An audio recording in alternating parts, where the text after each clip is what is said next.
Assalamu alaikum. I'm Natasha, your biology teacher. Today I'm going to teach you about chapter number 4.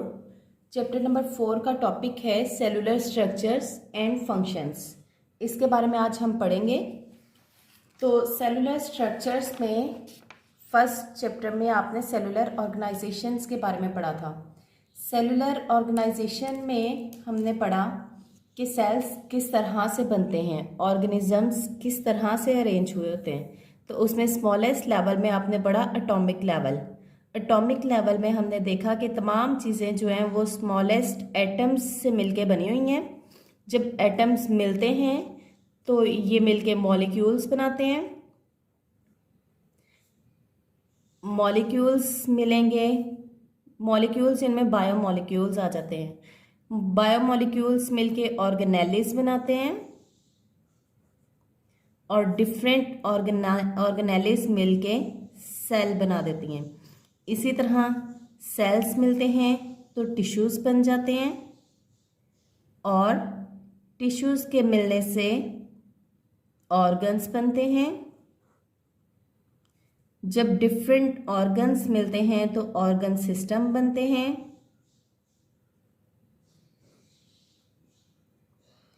और organ system मिलके एक complete individual बन जाता है।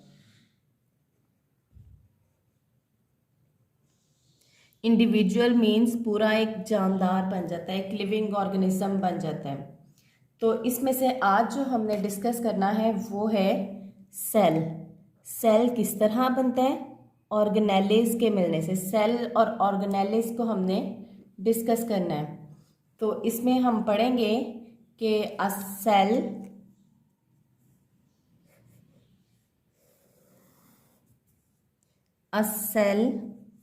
is made by assemblage of different organelles। यानी एक cell किस तरह बनता है, डिफरेंट ऑर्गेनेलिस के मिलने से। असेंबलेज कहते हैं इकट्ठा होने को, कि डिफरेंट ऑर्गेनेलिस मिलती हैं और एक सेल बन जाता है। अब हम सेल को डिस्कस करेंगे कि सेल के पार्ट्स कौन कौन से हैं, क्या क्या ऑर्गेनेलिस इसमें मौजूद हैं। तो सेल का एक जनरल स्ट्रक्चर आपको पता है कि उसके कई बार हमने पढ़ा भी है कि सेंटर में सेल के न्यूक्लियस होता है, न्यूक्लियस। उसके बाहर जो फ्लूइड प्रेजेंट है उस फ्लूइड को साइटोप्लाज्म कहा जाता है और साइटोप्लाज्म की एक कवरिंग है, आउटर मेम्ब्रेन है, जिसको सेल वॉल या सेल मेम्ब्रेन कहा जाता है। In case of plant cell ये सेल वॉल होती है और in case of animal cell cell membrane होती है। उसके अलावा ये साइटोप्लाज्म है, इसके अंदर साइटोस्केलेटन मौजूद होते हैं। तो हमने सेल की डिफरेंट ऑर्गेनेलिस को आज पढ़ना है, लेकिन उससे पहले एक पॉइंट आपने याद करना है कि कुछ ऐसे स्ट्रक्चर्स हैं सेल के अंदर जो सेल की ऑर्गेनेलिस तो नहीं हैं, ऑर्गेनेलिस नहीं हैं, लेकिन वो सेल का एक इम्पॉर्टेंट पार्ट है। वो कौन कौन सी चीज़ें हैं, उनमें आ जाता है सेल वॉल।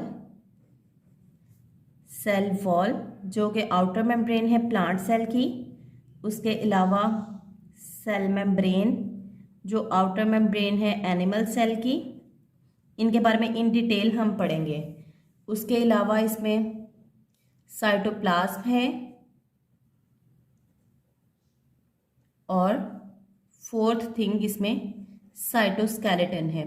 ये भी शॉर्ट क्वेश्चन में क्वेश्चन आ जाता है कि which structures are not organelles but are important part of a cell.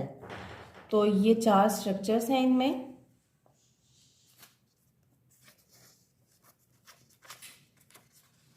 उसके बाद हम सेलुलर स्ट्रक्चर्स और फंक्शंस में फर्स्ट टॉपिक जो कि है सेल वॉल, इसको स्टडी करेंगे। तो सेल वॉल के बारे में कुछ जनरल इंफॉर्मेशन है कि सेल वॉल, जैसा कि मैंने शुरू पे भी आपको बताया कि प्लांट सेल की ये आउटर बाउंड्री है लेकिन एनिमल सेल की ये बाउंड्री नहीं है। तो यहाँ में हम फर्स्ट पॉइंट इसका यही है कि ऑल organism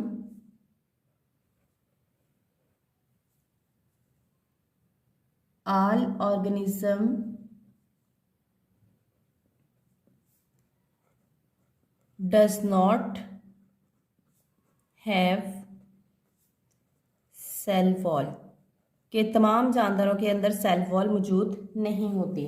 किस किस में मौजूद नहीं है? उसमें आ जाते हैं animals and protist, animals and protist, लेकिन सारे प्रोटिस्ट नहीं।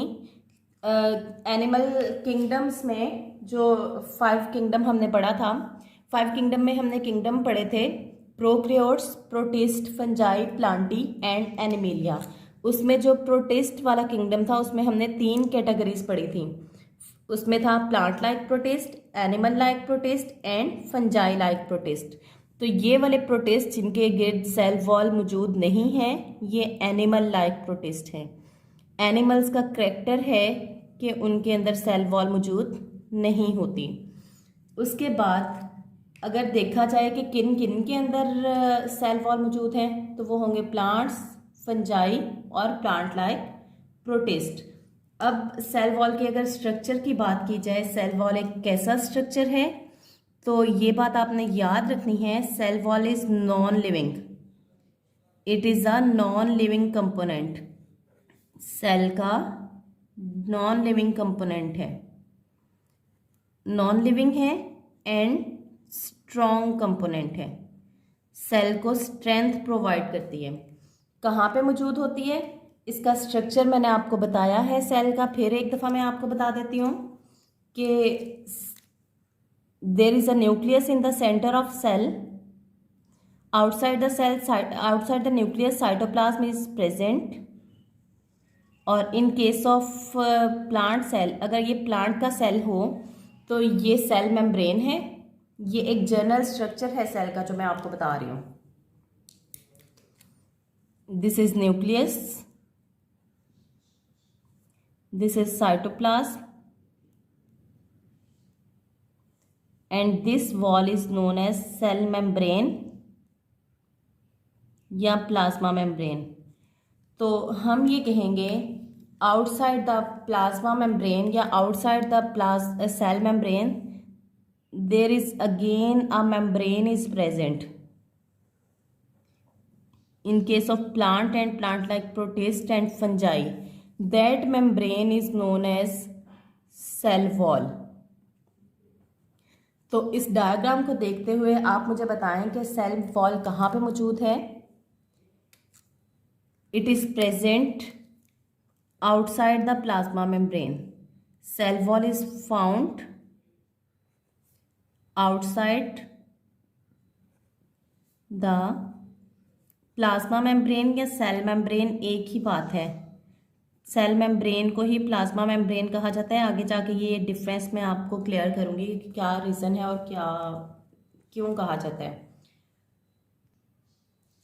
जी। तो अब हम बात करेंगे इसके फंक्शंस की, सेल वॉल के फंक्शंस के क्या क्या रोल ये प्ले करती है।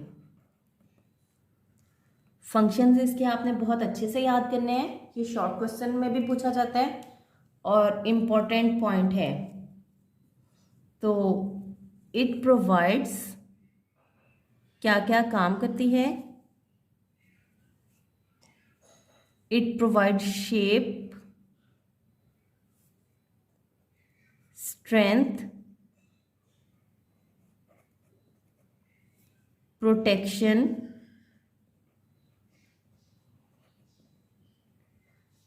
And support. किस चीज़ को सपोर्ट करती है? To the inner living matter, inner living matter. खुद सेल वॉल जो है वो नॉन लिविंग है लेकिन सपोर्ट कर रही है ये सेल के इस लिविंग मैटर को। साइटोप्लाज्म के अंदर जो लिविंग मैटर पाया जाता है उसको हम कहते हैं protoplasm. Inner living matter of cytoplasm is known as protoplasm. तो सेल वॉल का फंक्शन है कि प्रोटोप्लाज्म को शेप, स्ट्रेंथ, प्रोटेक्शन और सपोर्ट प्रोवाइड करना।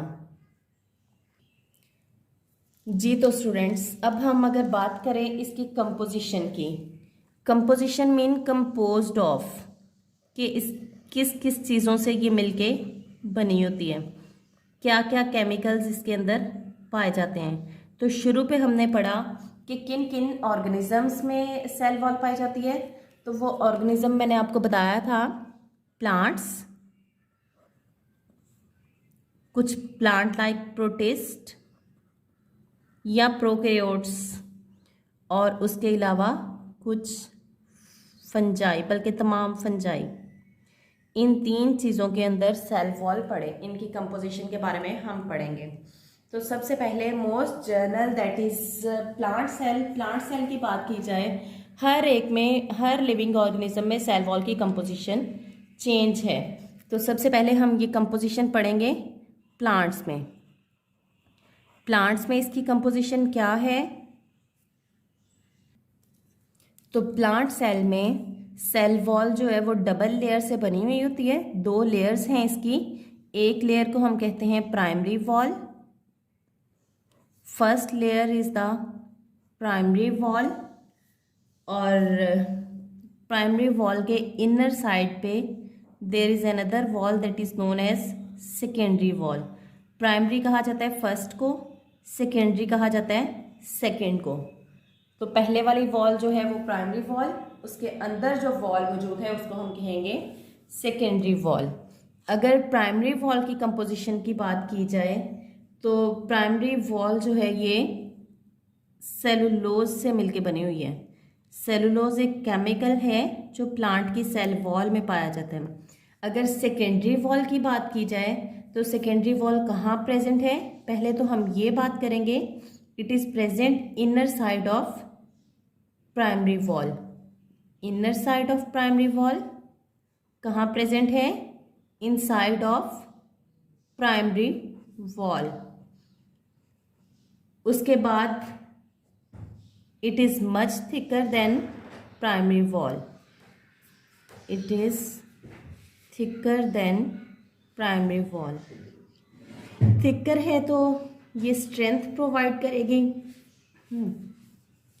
लेकिन प्राइमरी वॉल सेलुलोज से मिलके बनी होती है, लेकिन जो सेकेंडरी वॉल है वो लिग्निन से बनी होती है।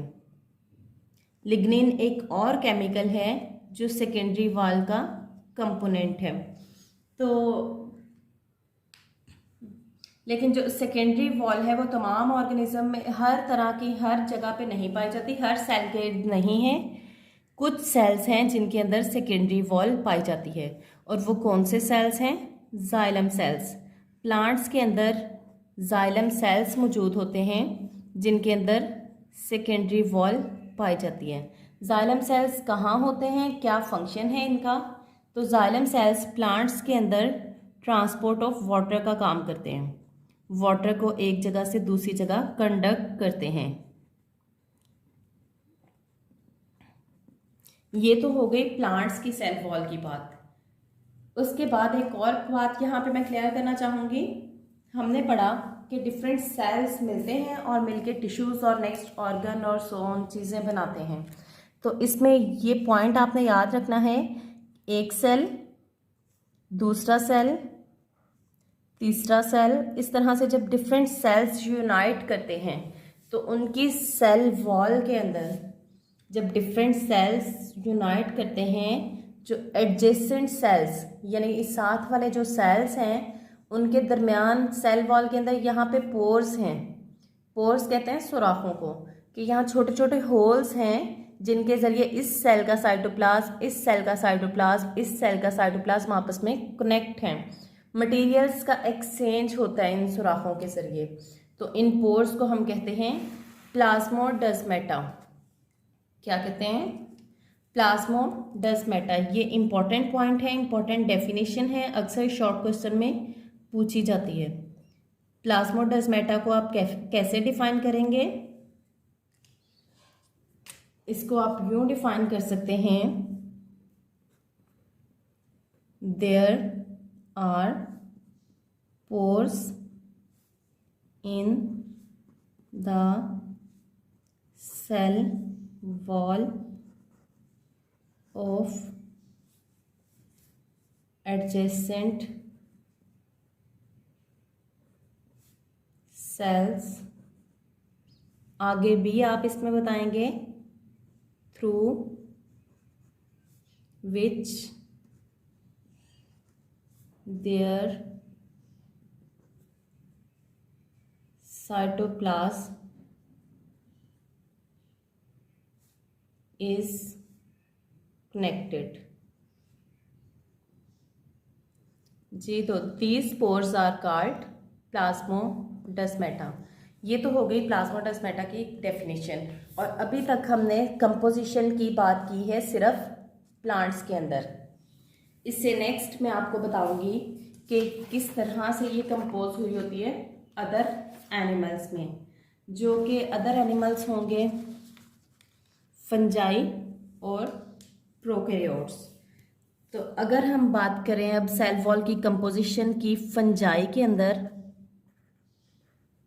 इन fungi it is not composed of cellulose. Plants में सेल वॉल जो है सेलुलोज और लिग्निन से मिलकर बनी हुई है। मेन कंपोनेंट उनमें सेल वॉल का सेलुलोज है। लेकिन अगर फंजाई की बात की जाए तो फंजाई में सेल वॉल काइटिन से मिलकर बनी हुई है। फंजाई की सेल वॉल काइटिन से बनी है। ये 3rd चैप्टर में भी आप लोग पढ़ चुके हैं। और अगर बात की जाए प्रोकैरियोट्स की डेफिनेशन मैं लास्ट टॉपिक में आपको क्लियर करवा चुकी हूँ। वो लेक्चर आप खोल के देख सकते हैं 1st चैप्टर में। तो प्रोकैरियोट्स के अंदर भी सेल वॉल मौजूद होती है। और वो सेल वॉल किससे बनी हुई है? पेप्टाइडोग्लाइकन। पेप्टाइडोग्लाइकन से प्रोकैरियोट्स की सेल वॉल बनी हुई है। और ये पेप्टाइडोग्लाइकन क्या है? What is peptidoglycan? इसको आप यूं एक्सप्लेन कर सकते हैं, it is a complex of sugar and amino acid. ये पेप्टाइडोग्लाइकन की डेफिनेशन है। और यहाँ पे हमारा ये टॉपिक कंप्लीट हो चुका है। उम्मीद है आप लोगों को समझ आ गई होगी। अगर किसी का कोई क्वेश्चन है रिलेटेड टू सेल वॉल या सेल ऑर्गेनेलिज या सेल, तो वो आप कमेंट बॉक्स में पूछ सकते हैं। Thank you for watching. अल्लाह हाफिज़।